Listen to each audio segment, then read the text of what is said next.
के दिन पंड्याखेड़ी की गैंग ने किया था पुलिसकर्मी पर हमला। अस्पताल में फ्लैट नहीं मिला तो डॉक्टर ने दिया इस्तीफा। जानिए मेरे साथ शनिवार दिन भर की गतिविधियां। मैं हूं विनीता, आइए मेरे साथ समाचारों के सफर पर।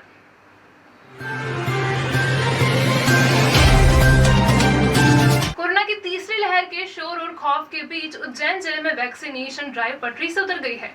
ऐसे वक्त में जब वैक्सीन को ही कोरोना के खिलाफ सबसे बड़ा हथियार बनाया जा रहा है, तब हमारा जिला वैक्सीन की किल्लत का सामना कर रहा है। सोमवार को फिर से जिले में पुरानी व्यवस्था लागू हो रही है। पहले मोबाइल ऐप पर बुकिंग कराओ, नंबर आए, बुकिंग हो जाए तब वैक्सीनेशन सेंटर जाओ। 9 जुलाई के बाद से ही उज्जैन में वैक्सीनेशन की लगातार कमी चल रही है। इसके बाद केवल 14 जुलाई को ही 27,000 डोज लगाए जा सके। केवल एक ही दिन के हल्ले के बाद फिर से वैक्सीनेशन सेंटर पर ताले पड़ गए। सेंटर्स पर भीड़ नहीं जुटे, इसलिए सोमवार से फिर से आरोग्य सेतु और कोविन एप्लीकेशन पर प्री बुकिंग वाली व्यवस्था लागू की गई है। शनिवार को कुछ स्लॉट खोले भी गए। शनिवार को ही जिले में केवल 2 ही वैक्सीन सेंटर चालू रहे। इन पर महज 29 ही वैक्सीन लगाई जा सकी। वैसे जिले में अब तक 8,42,846 लोगों को वैक्सीन का पहला और 1,65,950 लोगों को पहला और दूसरे दोनों डोज लग चुके हैं। जिले में अब तक कुल 10,08,796 लोगों को वैक्सीन का एक न एक डोज लग चुका है। इस लिहाज से यह माना जाता है कि जिले की आधी से ज्यादा आबादी को वैक्सीन की सुरक्षा मुहैया कराई जा चुकी है। लेकिन खतरा उस आधी आबादी को ज्यादा है जिसे वैक्सीन नहीं लगी है। कुछ दिन बाद ईद का त्योहार है। त्योहार भी उत्साह से मने और कोरोना संक्रमण की रोकथाम की गाइडलाइन का भी पालन होता रहे। इसके लिए आम लोगों की सहभागिता जरूरी है। शनिवार को प्रशासनिक और पुलिस अधिकारियों ने इसलिए प्रमुख मुस्लिम धर्मावलंबियों के साथ बैठक की। पुलिस कंट्रोल रूम में हुई इस बैठक में शहर काजी के अलावा समुदाय के प्रतिष्ठित नागरिक उपस्थित थे। जिला और पुलिस प्रशासन से SP Satyendra Kumar Shukla, ADM Narendra Suryavanshi, additional SP Amarendra Singh, SDM Jagdish Mehra, CSP Vandana Chauhan सहित अन्य अधिकारी मौजूद थे। समीक्षा बैठक में एसपी सत्येंद्र कुमार शुक्ला द्वारा सभी को आग्रह किया गया कि 15 जुलाई को राज्य शासन द्वारा जारी की गई नई गाइडलाइंस के तहत ही सभी त्योहार को मनाना है। शहर काजी द्वारा जिला प्रशासन, पुलिस प्रशासन के नियमों का पालन करने का आश्वासन भी दिया गया है। जैसा कि आप लोग जानते हैं कि आगे आने वाले समय में कुछ त्यौहार हैं और परसों 15 तारीख को मध्य प्रदेश शासन की तरफ से एक फ्रेश गाइडलाइन जारी हुई है। उसके अनुसार सभी तरह के जितने भी राजनीतिक, सामाजिक और धार्मिक कार्यक्रम हैं उसमें प्रतिबंध है। तो उसी संदर्भ में आज एक बैठक रखी गई थी। आगे आने वाले त्यौहार जो 21 तारीख को ईद है उसकी व्यवस्थाओं के संदर्भ में चर्चा और उस त्यौहार को कैसे मनाना है, जो गाइडलाइन के अनुरूप ही व्यवस्थाएं रहें, उस संदर्भ में चर्चा के लिए बैठक आयोजित की। तो कितने लोगों की ईदगाह में कोई भी क्या कहते हैं सामूहिक नमाज अदा नहीं होगी। सांकेतिक तौर पे जो पिछली बार भी जो व्यवस्था थी वही रहेगी और सभी लोग अपने घरों से ही नमाज अदा करेंगे। ऐसी व्यवस्था। गांधीनगर के एक मस्जिद पर इलाके के ही एक परिवार ने कब्जा कर लिया है। मस्जिद के परिसर में पलंग डाल दिया गया है। यहाँ बकरियां बांध दिए गए हैं। कब्जा करने वाले परिवार से परेशान लोग शनिवार को एसपी सत्येंद्र कुमार शुक्ला के पास पहुंचे। एसपी कार्यालय पर शिकायत करने पहुंचे गांधीनगर के रहवासियों का आरोप है कि इलाके में ही रहने वाले अजहर और उसके भाई अल्फेज और आशिक ने मस्जिद पर कब्जा कर लिया है। अजहर कुख्यात बदमाश रहे अजीज बम्बास का बेटा है। मस्जिद को कब्जा मुक्त कराने की मांग लेकर एसपी के पास पहुंचे इन लोगों का आरोप है कि अजहर ने पवित्र धार्मिक स्थल को नशेड़ियों का अड्डा बना दिया है। यहाँ दिन भर गांजा पिया जाता है। गांधीनगर में एक मस्जिद है जो 10 साल से करीबन वहाँ पर नमाज़ें हो रही हैं और उसके बाद उस नमाज को रोकने के लिए कुछ असामयिक तत्व उस पर कब्ज़ा कर रहे हैं और कब्ज़ा करने के बाद उस पर वहाँ के बोर्ड तोड़ दिए, नमाजियों को गाली पकड़ रहे हैं और वहाँ पर नमाज ताले लगा दिए और वहाँ बकरी तक वहाँ बांध दी। उसी संबंध को लेकर आज समाज के लोगों ने ज्ञापन दिया। एसपी साहब ने संज्ञान लिया है और उस पर कार्रवाई होगी। कौन लोग हैं जिनने अवैध कब्जा किया? ये जो अजीज़ बम्बाज साहब के जो थे उनके इंतकाल के बाद उनके बेटे हैं जो लगातार अपराध करते रहते हैं शहर में, वो लोग हैं। गुरुवार देर रात चिंतामन रोड रेलवे ओवरब्रिज के पास पुलिसकर्मी कमल जसौरिया पर जानलेवा हमला करने वाले बदमाश मक्सी रोड स्थित पंड्याखेड़ी के निकले हैं। इन अपराधियों ने पंड्याखेड़ी में शराब पी और इसके बाद शहर में आतंक मचाते हुए चिंतामन रोड तक पहुंचे। सारे ही बदमाश पंड्याखेड़ी के नितिन मालवीय गैंग के सदस्य हैं।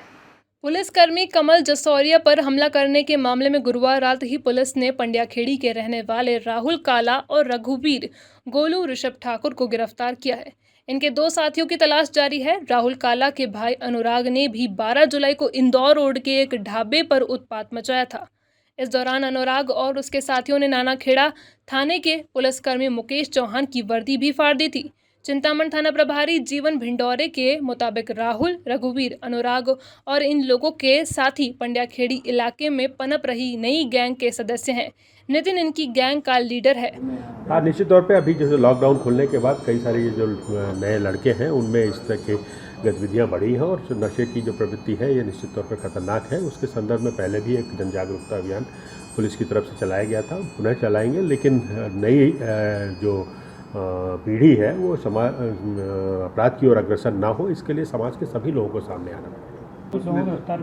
हाँ, उसमें जैसा आप बता रहे हैं, फेसबुक के पहले भी इस तरह की गैंग थी जिसमें 3-4 गैंग्स को इनको आइडेंटिफाई किया गया था, उनके खिलाफ कार्रवाई की गई थी उन्हें, लेकिन अब जैसे लॉकडाउन खुलने के बाद कुछ लोग फिर सक्रिय हुए हैं। 2 प्रकरणों में हमने कार्रवाई की है और हमारी लगातार हमारी सोशल मीडिया को मॉनिटर करने वाली एक टीम है, कर रही है काम, और जो भी इस तरह की गतिविधियों को संचालित करेंगे उनके खिलाफ कार्रवाई होगी। उसमें हमारे 5 आरोपी गिरफ्तार हो गए हैं और 5 आरोपियों के खिलाफ हम कार्रवाई करके आज उनको न्यायालय प्रस्तुत कर रहे हैं। महंगाई है इसमें, भाव में तो फिर कुछ भी बहुत परेशानी हो रही है इसमें। पेट्रोल में भी बहुत, और कहाँ पहुँच गया पेट्रोल, क्या भाव पहुँच गया पेट्रोल। अब इंसान गाड़ी चलाएगा क्या करेगा, फिर कहाँ से लाएगा इंसान, गरीब इंसान बेचारा।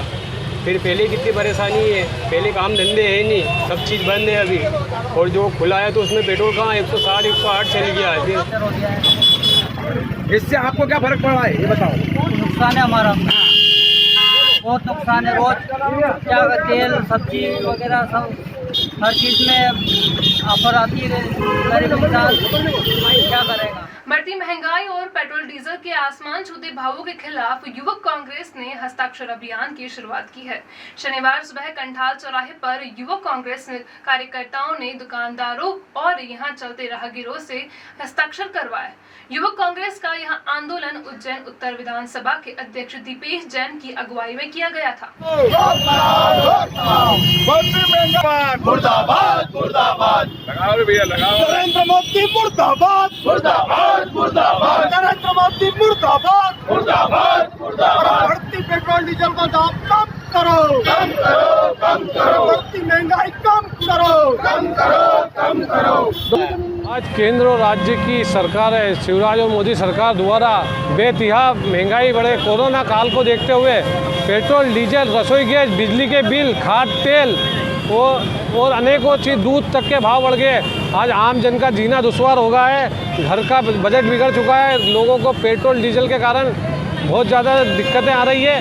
और केंद्र की गूंगी बेरी सरकार सुनने को राजी नहीं, कोई भी सरकार है, ना राज्य की ना केंद्र की सरकार टैक्स कम करने को तैयार नहीं है।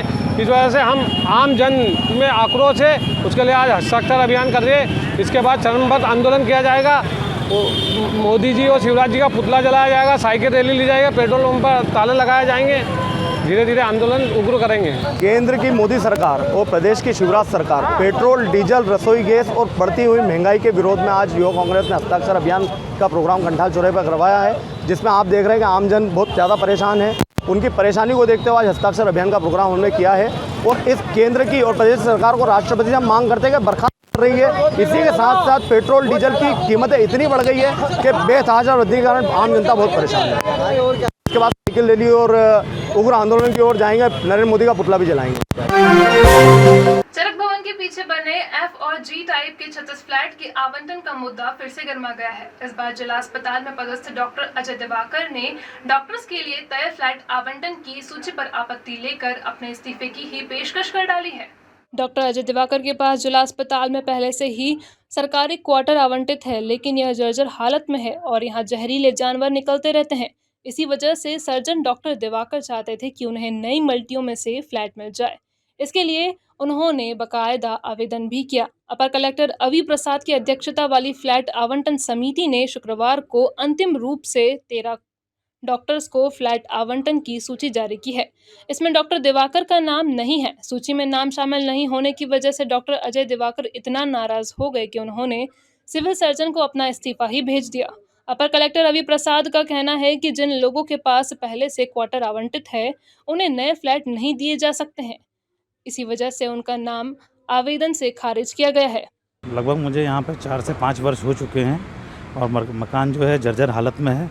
कभी भी कोई भी दुर्घटना व्यतीत हो सकती है मेरे परिवार के साथ, क्योंकि मेरा बच्चा छोटा है और अभी पत्नी गर्भवती है 8 महीने से, और पिछले लगभग 2 महीने पहले यहाँ पे सांप का बच्चा भी निकला था और मेरे घर में घुटनों तक पानी भर जाता है और कहीं भी कुछ भी समस्या आ सकती है। इस कारण कलेक्टर साहब से निवेदन है मेरा, क्योंकि मुझे जो ये मकान शिफ्ट करके मुझे दूसरे मकान में अलॉट कर दिया है, जो कि चरक अस्पताल में मौजूद है, F टाइप क्वार्टर है।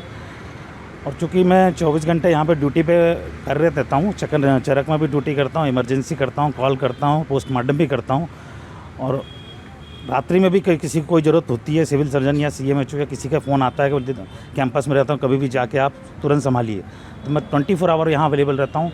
अगर इस बीच में घर में अगर कोई सांप, मेरी अगर ड्यूटी चल रही है और सांप का बच्चा या सांप कोई जंगली जानवर घर में आ जाए, तो मेरी वाइफ और बच्चे क्या करेंगे, इस संबंध में थोड़ा जानना चाह रहा हूँ। जो मल्टी बनी वहाँ पर आपने आवेदन भी दिया था? मेरा आवेदन पहुंच चुका है सबसे पहले, और लगभग 2019 से ही प्रक्रिया चल रही है मेरे द्वारा आवेदन की, और मैंने CMHO सिविल सर्जन को भी इस बात से अवगत कराया गया है कि मेरा घर जो है जीर्ण शीर्ण अवस्था में है, जिसको डिसमेंटल करने की कार्रवाई भी नगर निगम द्वारा की जा रही है। आज आपने इस्तीफा भी पेश किया है? जी, मैंने कंडीशनल रिजाइन दिया है। अगर मेरी बात पे अगर सुनवाई नहीं होती है तो मैं ज़्यादा अच्छा अपने परिवार को सुरक्षित रखने के लिए मैं सरकारी नौकरी से त्यागपत्र देना ज़्यादा उचित समझूंगा। मना कर दिया आपको प्लाट देने से? हाँ, मुझे बोल दिया गया है कि आपके पास ऑलरेडी एक क्वार्टर है, तो मेरा ये कहना है कि आप मुझे वो क्वार्टर दे दीजिए, ये मैं आपको वापस रिटर्न कर दूँगा, कोई इशू नहीं। मुझे दो मकानों पर कब्जा करना है, कोई शौक नहीं है। आप जिस दिन मुझे वो क्वार्टर देते हैं, अगले दिन मुझसे ये चाबी ले सकते हैं। मुझे सिर्फ 24 घंटे की मोहलत दीजिए, जिससे मैं अपना सामान और अपने परिवार लोगों को सुरक्षित जगह। किसको पेश किया? इस्तीफा मैंने सिविल सर्जन, कलेक्टर महोदय और CMHO महोदय, उनको पेश किया है मैंने। समस्या आप देखिए, हमारा किचन में आकर देखिए, काफ़ी दीमक लग चुका है किचन में, और बिल्कुल भी हाइजीन नहीं है, और काफ़ी पानी छत से भी टपकता है, पानी भर जाता है बरसात के समय, पूरा सारा सामान ख़राब हो रहा है हमारा। और इस मकान में काफ़ी भय रहता है, हम दोनों बच्चा और हम लोग ही रहते हैं, और सर तो हॉस्पिटल में रहते, तो परेशानी हम दोनों को ही झेलनी पड़ती है, मेरे को और मेरे बच्चे को। क्या नाम आपका? मेरा नाम डॉक्टर रीना दिवाकर है। उज्जैन से वाया देवास इंदौर के बीच 2 मेमू ट्रेन का संचालन शुरू किया जाएगा। मुंबई की लोकल ट्रेन की तर्ज पर इस रूट पर मेमू ट्रेन शुरू हो जाने से इंदौर उज्जैन के बीच आर्थिक गतिविधियां तेज हो सकेंगी। उज्जैन रेलवे स्टेशन के सौंदर्यीकरण और विस्तार का काम पूरा होने के बाद स्टेशन बिल्डिंग एयरपोर्ट जैसी नजर आएगी। शुक्रवार को सांसद अनिल फिरोजिया ने DRM विनीत गुप्ता के साथ बैठक कर रेलवे के विभिन्न प्रोजेक्ट्स की प्रगति रिपोर्ट पर बात की। इसी दौरान DRM ने बताया कि रेलवे ने उज्जैन देवास इंदौर के बीच मेमू ट्रेन चलाने को लेकर सर्वे पूरा कर लिया है। जल्द ही इस रूट पर 2 ट्रेन शुरू की जाएगी। इस साल पहले पश्चिम रेलवे के महाप्रबंधक ने उज्जैन आगमन के दौरान सांसद ने उन्हें इंदौर उज्जैन के बीच लोकल ट्रेन शुरू करने का प्रस्ताव दिया था। DRM ने बताया है कि उज्जैन में पश्चिम रेलवे का ट्रेनिंग सेंटर शुरू करने के लिए प्रोजेक्ट कंसल्टेंट नियुक्त करने के बाद अब वर्क टेंडर जारी करने की तैयारी है। सांसद के साथ हुई बैठक में उज्जैन रेलवे स्टेशन को भव्यता देने के काम पर भी बात हुई। सांसद फिरोजिया ने अधिकारियों को 31 दिसंबर तक स्टेशन का काम पूरा करने के निर्देश दिए हैं। इस बैठक में रेलवे स्टेशन बिल्डिंग के विस्तार और सौंदर्यीकरण का काम तय समय सीमा में पूरा करने की भी बात की गई है। और आइए अब चलते चलते एक नजर डाल लेते हैं एक ऐसी जगह पर जहां गंजबासोता जैसा हादसा होने की आशंका हमेशा बनी रहती है। वार्ड नंबर 54 के गणेश नगर नागझीरी की यह बावड़ी लगभग 1 शताब्दी पुरानी है। बावड़ी जर्जर हालत में है और इसके आसपास की मिट्टी अब दरकने लगी है। नगर निगम ने इसे खतरनाक घोषित कर आसपास तारबंदी तो कर दी है, लेकिन अब आसपास के लोग इसे भराव कर बंद करने की मांग कर रहे हैं।